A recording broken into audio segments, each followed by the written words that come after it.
basic concept today is how to generate your next $1 million in revenue, or for extra credit, we could say gross profit. More on that later. Let's dig in. We're going to call this talk brick by brick. The basic concept is the way we're going to get to the next million is brick by brick. I'll tell you how I got here. I'm a recovering visionary type. I sort of identify with business vis-a-vis ideas. If you don't know me, I help to run the Dynamite Circle, this podcast, Tropical MBA, or maybe you're listening to this on our website. I also run a remote recruiting agency and a job board, a bunch of different businesses. And we have a lot of ideas because we are fundamentally ideas guys. My business partner, Ian, and myself, we've always got into business vis-a-vis ideas. We have so many ideas. Over the years, we've done cat furniture, motorcycle parts, parking equipment, digital nomad staffing. What a bad idea, by the way. Key boxes, portable cocktail bars, even services, marketplaces. We've done so many ideas. We have hundreds of domains. We call our registrar account the Boulevard of Broken Dreams. And over time, about 5 to 10% of our projects have worked and created revenue. And those 5 to 10% of ideas got us off the ground. And so we're really happy for all these ideas. But about 2.5 years ago, we started noticing that managing the business with ideas of the week wasn't working. So this concept that works for founders, where you show up and you just have an idea, doesn't seem to translate as well to teams. If you overheard our team conversations, you'd hear things like, how about we try this? Or wouldn't it be cool if we, or let's build something that does this. This is what our team calls sounded like. But as things got more complex, as we started to add team members, we started regularly disagreeing about ideas. The technical term for this is poor team alignment. But the reality is it was a lot of arguments and frustration. The symptoms of this frustration were, for our team, our ideas changed every week. Our team lost trust in that next idea and often wouldn't execute well against the idea. As founders, we have an idea and we give it our best shot. But sometimes when our team doesn't do this, then everybody gets frustrated. They're frustrated by the ideas. We're frustrated by the execution. We think people should be able to go 0 to 1 with our next great idea. Ian and myself weren't entirely clear what should be done today or the next week. And when we asked for help from friends and mentors about this, all we got were more ideas. So we're kind of in this ideas vortex that really worked for us to get off the ground and started to break down for us in a team context. Because our team couldn't execute on a lot of our ideas, we started to become the bottleneck in the business, a common problem. This complexity that gets introduced by every additional team member is why so many founders fantasize about the days when the business was just them and a few assistants, because you can run a business vis-a-vis ideas when you just have a few assistants or just a few team members. The thing that I really noticed and changed my mindset about this is that, yes, ideas are very motivating and it's exciting, but there are a few things more demotivating than working on projects that do not respond to your hard work. And that's where this all came to a head for us, is we were demotivated because our ideas simply weren't working anymore. So we started to look for a new approach to this challenge. And ever so gradually, I came to a realization. What if I told you business systems are business ideas that actually work? In a business, we wear many hats. We start off with the coolest hat of all, the founder hat, where we're asking the question, what is this business? But very quickly, we're forced to put on the COO hat, which is, how are we reaching our goals? And many of us never really take on that responsibility fully. And here is the kicker. We're also simultaneously wearing the CFO hat, which is to ask the question, does it make sense? CFO in this sense is sort of like the conscience of the organization, running around creating models, taking a look at the numbers and saying, hey, this idea doesn't make sense, or it only makes sense if you do it under these parameters.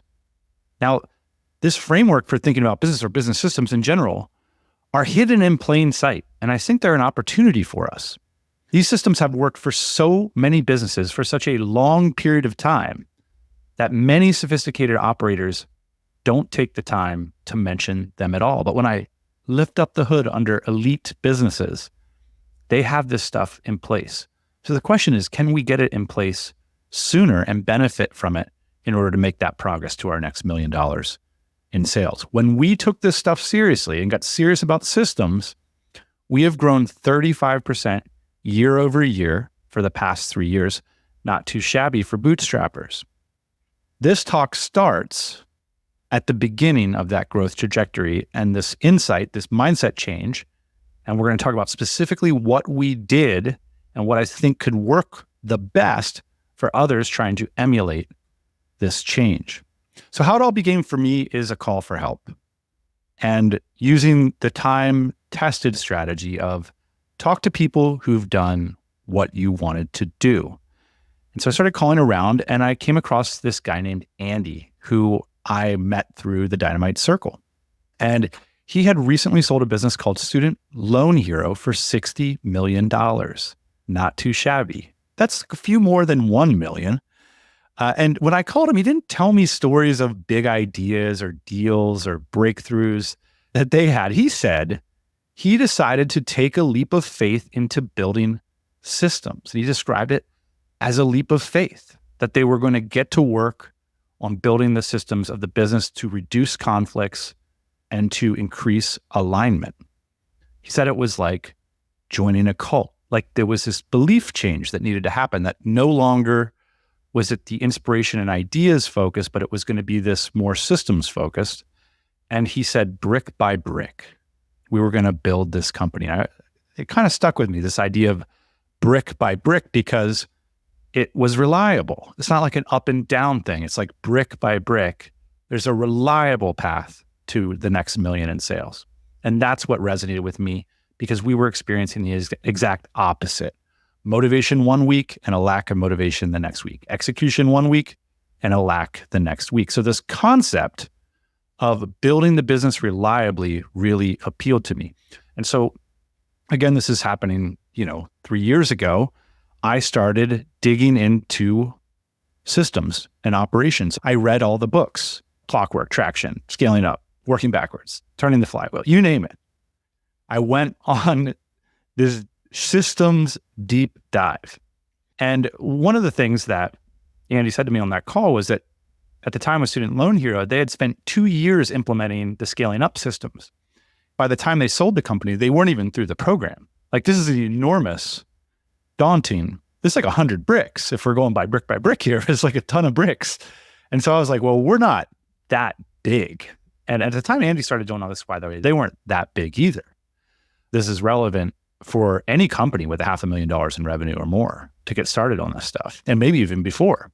What I reflected on is like, there's sort of this lottery ticket mentality where you're a founder and you're just surrounded by all these good ideas and you're stringing together good ideas as a way to hit the lottery to get to your $1 million, because that's the way we've always operated 0 to 1.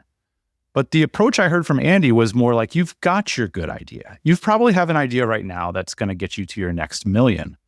What you need, another way to say this is execution. What you need is to backfill the good ideas with great systems. I heard a thinker once put it like this: you already have your product idea. You don't need your business to be your product too. I think it was Peldy. I heard this vis-a-vis Rob Walling on the Startups for the Rest of Us podcast. This concept of you have one great visionary idea or whatever, that's your concept for your business right now. Don't continue to reinvent the wheel with all of the systems that you're using to build your business. And so back to the scaling up complexity, there are so many things that you can do, but a lot of these business systems are built for businesses that have 8 figures in revenue. So the question is, what are the bricks that matter the most to those of us in the earlier stages? And that's the problem that I set out to solve. So I'm going to take years of reading, coaching sessions, and failed implementations and boil them down to 4 bricks. And the good news is, Each of these 4 bricks I believe to be somewhat fundamental. So when you have them in place, you can build out tons of systems on top of these foundational bricks. So we're going to go brick by brick and start with the fundamental brick. So the ones I've chosen today are number 1, financially grounded goals, measured plans, number 2, number 3, scorecards, and number 4, intentional cadence. So let's dig in to each of them. Now, the most complicated brick is financially grounded goals, and it's going to be the biggest shift for a lot of us. So we're going to have to take a bit of a leap of faith here. The skateboard is above our heads. Stick with me through this brick and trust me that we're going to land the skateboard and we're going to be safe at the end of it. But this first brick will often be a huge mindset shift and change for a lot of bootstrappers. But again, we're trying to solve a big problem. So for us, goals used to be like ideas. For example, we would say, we're really trying to double this year, or we would like to work less and make more. Like, this is how we would think of goals. And when I got into business systems, I realized that those goals weren't serving the whole company. Those were more like visions or aspirations for a founder. And you can still have those things. There's a place for a mission. There's a place for a vision. I'm not talking about that. I'm talking about a business system, financially grounded goals. So how do you create them? Number 1, keep rock solid books. For a lot of us, that means we're going to have to fire our bookkeepers and hire better ones who understand our business. This is relatively affordable. Number 2, project into the future, 30 days, 90 days, 1 year, 3 years. And number 4, work backwards to our goals with assumptions. So the tool we use to project into the future, there's a lot of different frameworks for this, but let's call it a revenue and profit projection spreadsheet. So we're going to take everything that's happened in the past. It's going to be correctly classified because we have rock solid books that are closed out at the end of the month, and we're going to project those finances into the future. The next step is we are going to create a goals tab, and we're going to create goal scenarios that we think we can achieve in the future. The final step is then to create an assumptions tab. This is where you inject into your spreadsheet, and this is basic finance. I'm trying to break down a finance function for a bootstrapper. What needs to happen in order for you to meet the goal case? So it's going to look like, well, we need to sell X amount of a product at X price. And we're going to need to do it in these months, in these quarters. And then we're going to need to change the price on this thing. And we're going to need to get rid of this thing. So these are the assumptions that you start to add into here. What's fascinating about this for us, 3 years ago when we started this process, we have met the goals that we put on our spreadsheet, but we were wrong about all the assumptions. And I think this is really fascinating because every month when we would close out our goals, we would say, well, that's not true anymore. So we'd have to change our assumptions and refine them over time. And now we are getting much better at being able to predict what's going to happen in our business because we're getting better at making the assumptions. But the interesting thing, the promise of goal setting, which is to say, I want to double or I want to get here, has actually paid off in this case for us, even though a lot of our assumptions were incorrect. So the goals, financially grounded goals, start to have a predictive quality. They start to align the whole team. You no longer have to argue about how much someone cares about this or that. We have a clear, financially grounded goal that aligns the whole company. So this is really a mindset shift from bookkeeping to finance. We are going to demand that every single dollar is appropriately classified in our business. We are going to create solid cash flow projections of revenue and profit. If you're very early stages, by the way, you can do this with napkin math. We are going to close our months fast. We're going to know how profitable each of our products are. We are going to know how effective our labor investments are. This is going to unlock so much for us.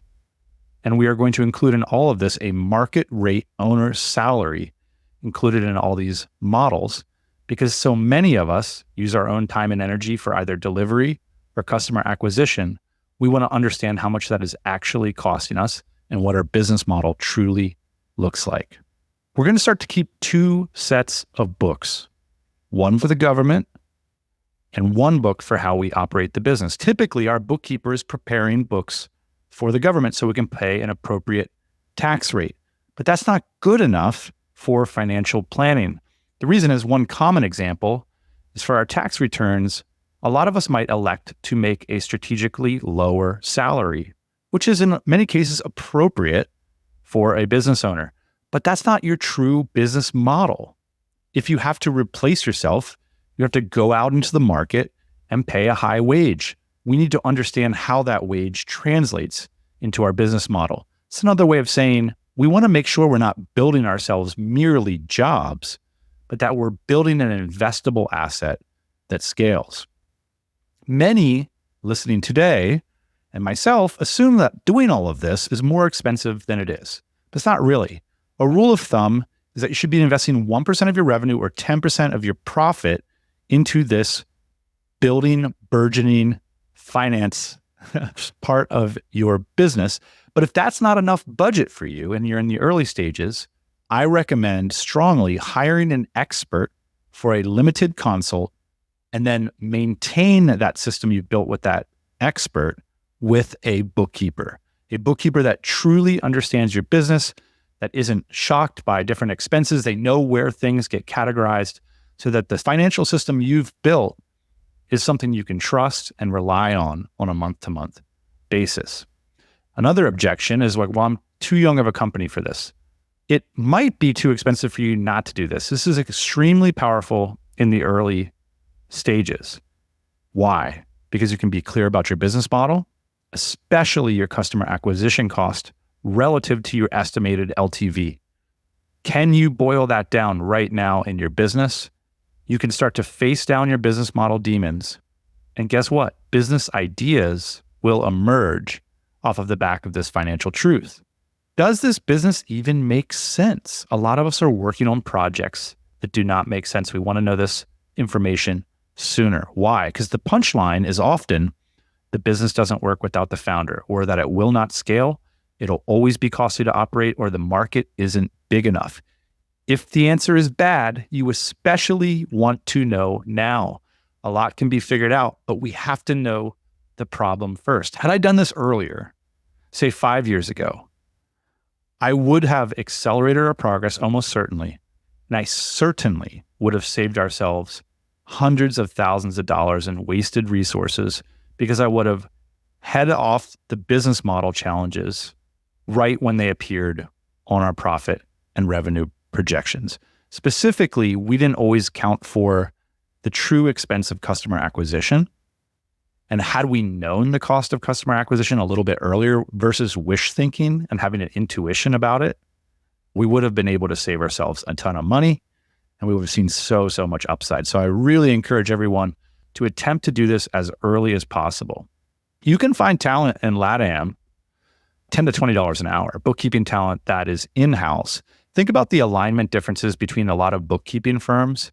Their incentives are to spend as little time on your books as possible because it's a flat fee. This is why a lot of us are unsatisfied with our bookkeepers.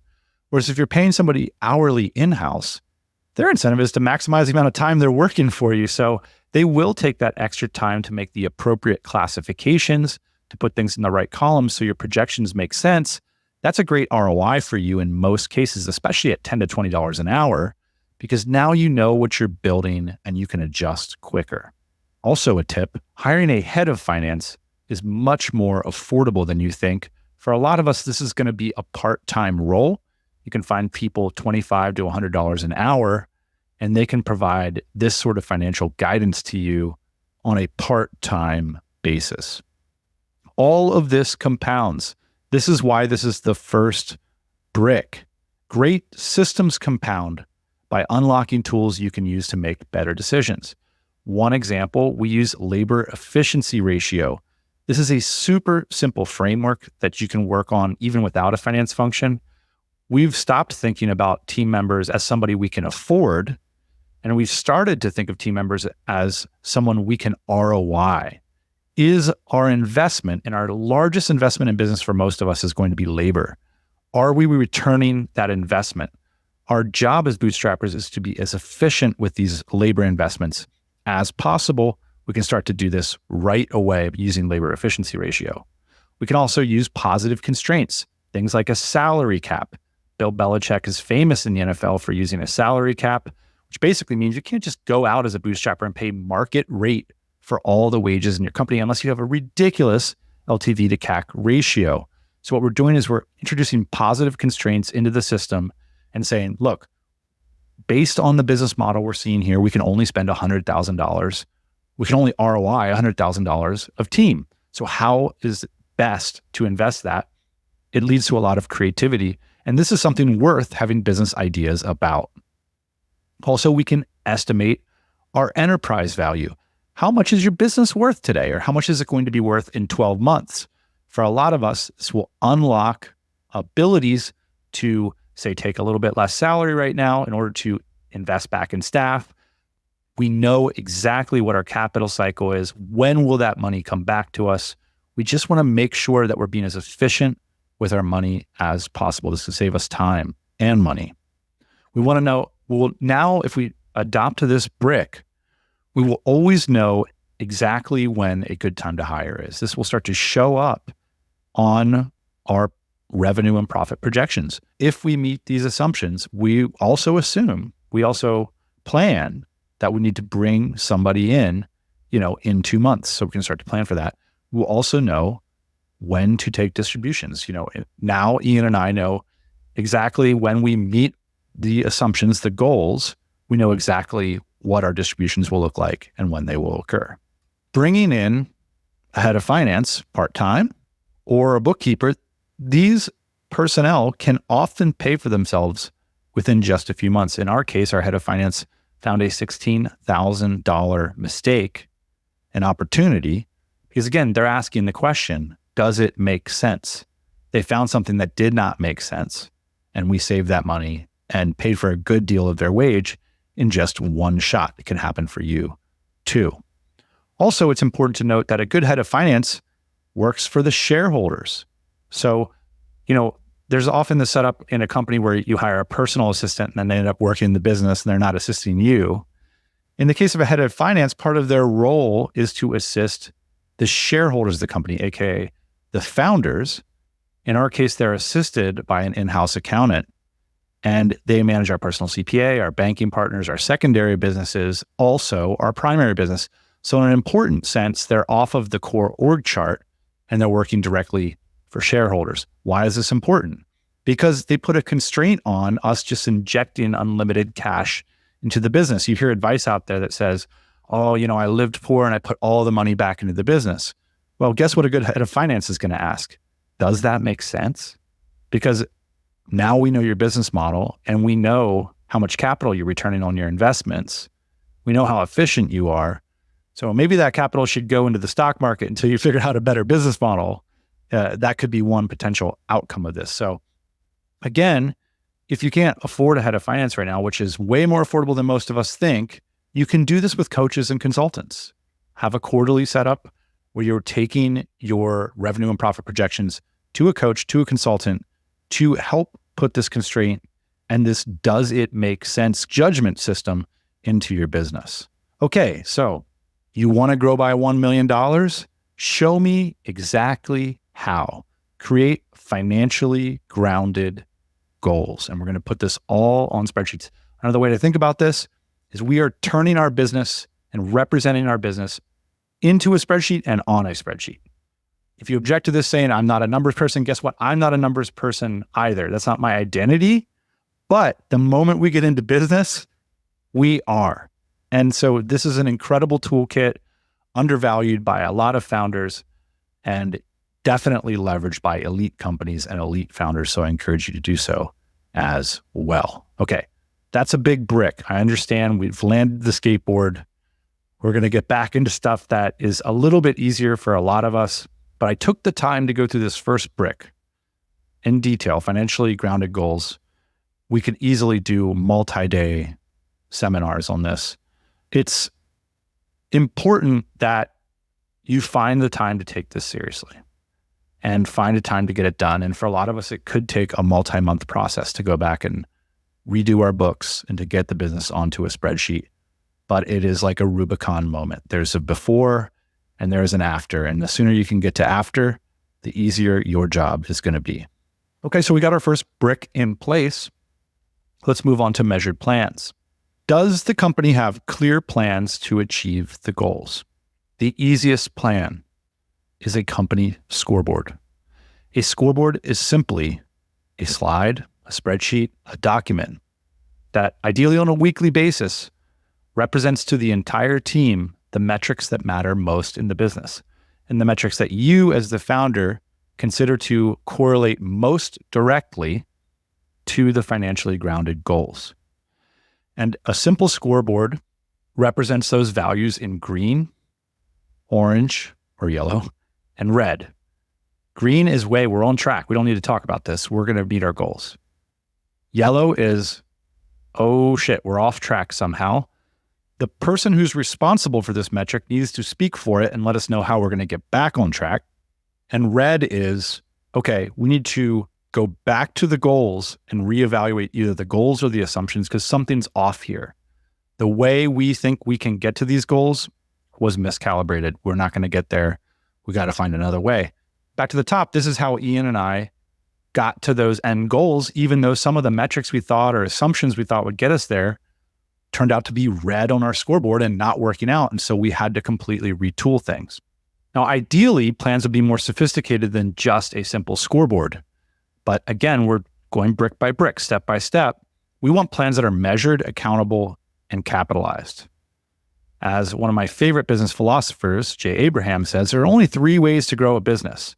You can increase your number of clients, you can increase your average transaction value, or you can increase the frequency of repurchase. Also, you can do sort of a residual value like expansion revenue and stuff like this. So you could consider that part of increasing frequency. Of course, as visionaries, we always think there's the shiny object plan as well. We're going to do something completely innovative and blow it all up. But I encourage you to look at the first 3 as the key candidates for plans to get your next million. So a sample plan would be like increasing the frequency of repurchase. Now we want to assign someone in the company, often it will be us, the ownership over a plan. So this particular plan that I'm going to share right now is for the head of recruiting. And the KPI is to increase our annual contract value by 20% for our average client. Well, that's a pretty aggressive goal. How are we going to do that? Well, we're going to start to hypothesize with this team member about the critical inputs. So we're going to close 95% of our deals within 30 days. This is where you can introduce countervailing metrics. So we want you to increase 95% of deals within 30 days, but you cannot violate our terms of keeping our gross margin at 70%. So you can't invest a ton of capital to reach the goal. In other words, you need to use energy and time. We want you to send 2 high-quality email newsletters every month. We want you to target an open rate of 40% and a booked call rate, or in some cases for business, that would be CTR rate of 4%. We want you to sell 10 contract recruiting deals to current clients. And we want you to utilize a $5,000 gift budget for our top clients. And that budget will be distributed over Q1 and Q3. And we're going to represent all of this on that weekly scoreboard. That is simply how a plan can work. And as your business gets larger, those plans get more sophisticated. Again, they're measured, they are accountable, and they are capitalized. In this case, the plan is capitalized by the fact that we're paying a lot for the head of recruiting. And we believe that that labor investment should be able to reliably produce those sorts of input behaviors, which we think leads to the KPIs, which are represented on the scoreboard, which are correlated to our financially grounded goals, which is our first brick. Cool. So that's it. Measured plans. So we're having clarity around plans that others can execute, and we agree on the inputs, we agree on the outputs, and we adjust as we go. The next brick, scorecards. A scorecard is simply a 1-page document that codifies and represents the agreement you have with every single team member on your team. There's a lot of different elements to it, but the 2 most important are the outputs you expect from them and the inputs that you hypothesize together will create the outputs. Now, we saw an example of how a scorecard can play out in our previous brick, a plan. But the scorecard element is really about getting those plans onto individuals' desks so that they can execute those plans. This is how you scale. You get this delegation, but not delegation in a day-by-day fashion. It's delegation in a clarified, aligned way that you can measure. I once paid for a fancy business coach who was amazing here in Austin, Texas. His name's Robert Lynch. And we paid him a lot of money and he was great. It was totally worth it. But all he did was ask us questions and walk us through these exercises, And so at the end of the session, I was like, hey, Robert, just tell me how I'm going to mess this up, man. Just tell me. Stop asking me questions. I just want you to tell me something. Tell me what to do. I said, how am I going to mess this up? And he said, you're going to mess this up the way everyone messes this up. You're going to have the wrong people in the wrong seats. It's another way of saying how critical delegation is to scaling and how labor is our largest investment. So this is why we're starting with brick number 1, which is we need to understand the core financial investments we're making in our labor. We need to know what they're doing. Those are our plans. We need to know whose desks they're on. Those are our scorecards. And he told me, Dan, you never, after leaving this room, will hire without a scorecard. That's the rule. And that was the first thing that he had us do. And I would implore you, if you're listening to this, you say, well, the finance brick is going to take me some time. Go out and make scorecards. You can do it in a week. Think about the difference between hiring with scorecards versus job ads. Job ads are fundamentally marketing. It's like, hey, come work for us. Versus a job ad is simply, we need these outputs. These are the daily habits we want you to do. And this is what we can pay for it. And that is done by your labor efficiency ratio analysis. And labor efficiency ratio, by the way, don't get intimidated by that if you haven't heard of it. It's super simple. It's your gross profit divided by your direct labor for delivering a product. That ratio needs to be 2. There's a bunch of ways that intuitively we arrive at these numbers as founders, but this is a much more specific, sophisticated way to benchmark yourself and to make sure that when you give someone payroll, that you're getting that capital back reliably. So again, when we're hiring with scorecards, it's super simple. This is what I need. This is what I think you can do to get there. And this is what I'm going to pay for it. This is incredible. We had a cool experience recently. We couldn't pay market rate, but because we knew exactly what we could pay for, we were able to go out and find that person and have clarity with that person about precisely how we could work together. Another situation is this scales because now your team can create scorecards and go out and hire on your behalf with precision versus just coming up with a job ad that has a wish list a mile long. Scorecards are so powerful because all roads lead to them. Finance, management, productivity, leadership. You can really see so much about your business if you just create a scorecard for every team member. It's almost like this primordial step into systematizing the business. And here's how it can all play together. You start with those financially grounded goals. The priority plans lead into them. And then those plans arrive on your team's desks vis-a-vis scorecards. So if you map it all out, it starts to look like an organizational chart. Because of course, at the very top of the organization, you are in charge of the goals. Your top brass is in charge of the plans. Like I said, my head of recruiting. And then the team below them has scorecards, which represent elements of those plans. So the relationship between your scorecards functions as an accountability chart. So an accountability chart is different than an organizational chart. An org chart starts with the person's name. An accountability chart starts with the function. And the function exists on those scorecards, which is what are the outputs this person is creating. Here's a bonus for you. A good team will likely love scorecards just because we're idea people and we bristle at the concept of putting everything down in writing. Teams love scorecards, especially good ones. And the reason is they want to know how to win. And a scorecard tells you how to win. And the promise of bricks is that they're foundational systems. You can build more systems on top of them. So you say, what about this mission, vision, value stuff that everybody talks about? We'll put it on the scorecard. And now you have an opportunity to speak with your team every 90 days about mission, vision, and values. For me, this is fundamental because a lot of the things when we talk about management and delegation are high-minded and they lack clarity. So training, keeping people on task, creating culture. Yeah, these things are even the concept of leadership. Like, what's good leadership? Okay, well, that could take some time to wrap our minds around. What I'm suggesting is that we simplify it down to hard management. We're talking about scorecards, salary cap, LER, how our scorecards interact with each other to execute on the plans.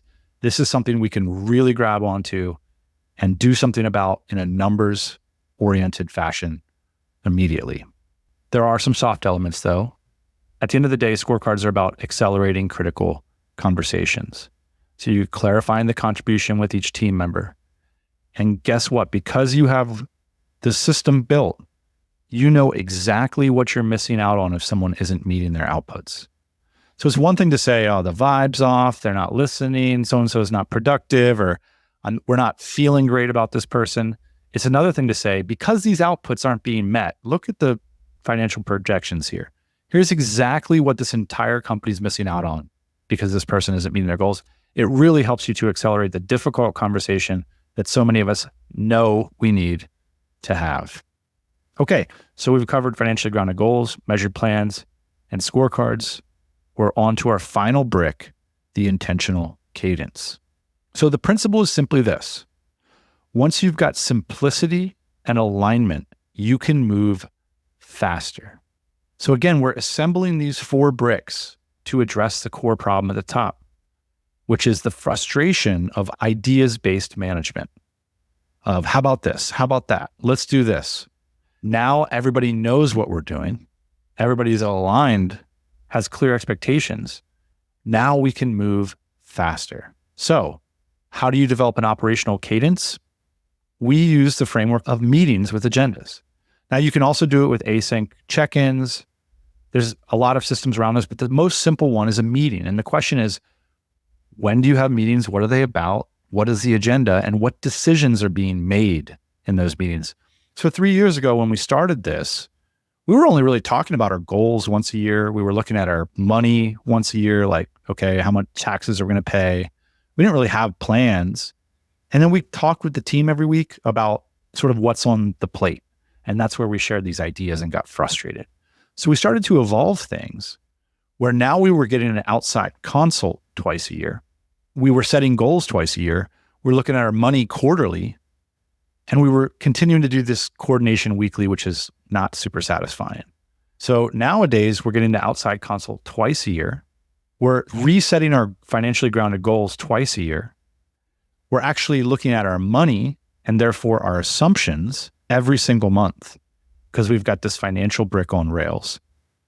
We now have a scoreboard meeting every single week where we review the whole company KPIs together, or company metrics, a less technical way to put it. And we are coordinating daily through a daily huddle. And this is the idea of we're making decisions daily about how to execute against all this. Now, it seems like a lot more meetings, but actually we're meeting less, which is kind of crazy. And as the founder, you can set this stuff up and you don't have to be at all this stuff if you don't want to. You can always leverage yourself out of the system you've created. But this is a system that aligns the team, removes blockers, keeps alignment, and spins the whole system faster. And this is the image I think of. When you have a system that's aligned, it can move faster. And that's one way you can achieve scale. I want you to consider my experience with business coaching and advice before and after having these bricks set up. When I used to go to business coaching sessions, it was almost like idea sparring. It's like, hey, have you tried this? What do you think about this? I get so much more out of business coaching now that I have these bricks in place because coaches can reach into my system and point to something and say, what about this? This is off right here. And so it's another form of alignment where not only does the team understand it, but now advisors, everybody involved in the business can understand what we're up to. We do have a GPS system, a document that you can see all of this and how it goes down that's downloadable on this post. So the conclusion is you probably already have that next idea that can get you to $1 million. I think we just need to take more responsibility for the other hats we're wearing. We're not only the founder, but we're also typically going to be the COO and the CFO as well. So we're responsible for figuring out how we're going to reach our goals. We can just pay people and expect them to come up with this information. We're also responsible for, does it make sense? Often the CFO is the second most powerful person in larger companies. And the reason is because this question is critical to saving us time and saving us money and scaling as efficiently as possible. So I encourage you to embrace simple systems that help get your people and capital working with you and build your business brick by brick. Now, some next steps, because we talked about a lot today. The next step is to build your finance function. Start building your revenue and profit projections today. Again, I remember the moment when I was sitting in this office, we were having a silly debate about the business. And I said, we just cannot continue running this business this way. We need to have super solid financial representations of what's actually happening here so our conversations are more productive. Had I done this years earlier, I wish we would have done this years earlier. And so I'm encouraging you to do so. A little bit quicker, you can show up to your next company meeting with a scoreboard that you review. This is the simplest plan. These are the metrics we care about. This is how on track they are. It's something you can do in an afternoon, and it'll start to get your company slightly more aligned. You can start to build towards your bricks. The next thing you can do is you can build a scorecard for every single team member. You can do this in less than a week. And again, all roads lead to scorecards. So we're going to start to see important things about our business by distilling it down onto one page. We're going to see what we're getting for our money with each team member, whether or not you mutually understand that together. The promise of this is that you'll actually spend more time growing the business. That bottlenecks will become clearly articulated, investable problems, and you'll be more aware of the viability of what you're building. If you build your bricks, they will apply to every future business endeavor you encounter, and it just gets easier. At one point, my friend David McKeegan said to me about this whole thing is, guess what? You need to do all of this stuff if you're going to sell your business anyway. That's investable asset stuff. And a lot of folks, when they go through the business selling process, Ian and I experienced this in 2015, we were running our business better than ever. People couldn't believe we were selling it. Part of the reason was we were doing these things. And so this is a reminder to myself and encouragement to all you out there to build your business brick by brick. What you've already done by having a great business idea, quitting your job, becoming an entrepreneur, is much more challenging than everything I've talked about here today. These are proven systems. They are legible. They are simple. And for sure, you can put on that COO and CFO hat and get this stuff taken care of and spend a lot more time growing your business going forward. Thank you very much for listening today. I encourage all of you to build your business brick by brick. Become a Tropical MBA Insider today at tropicalmba.com. It's 100% free. You'll get access to some of our best business building resources, templates on everything from quarterly plans to budgets. We even have monthly giveaways, and you'll get a free copy of our book outlining exactly how you can build a multi-million-dollar exit. All that plus a weekly email from yours truly. Join the fun over at tropicalmba.com.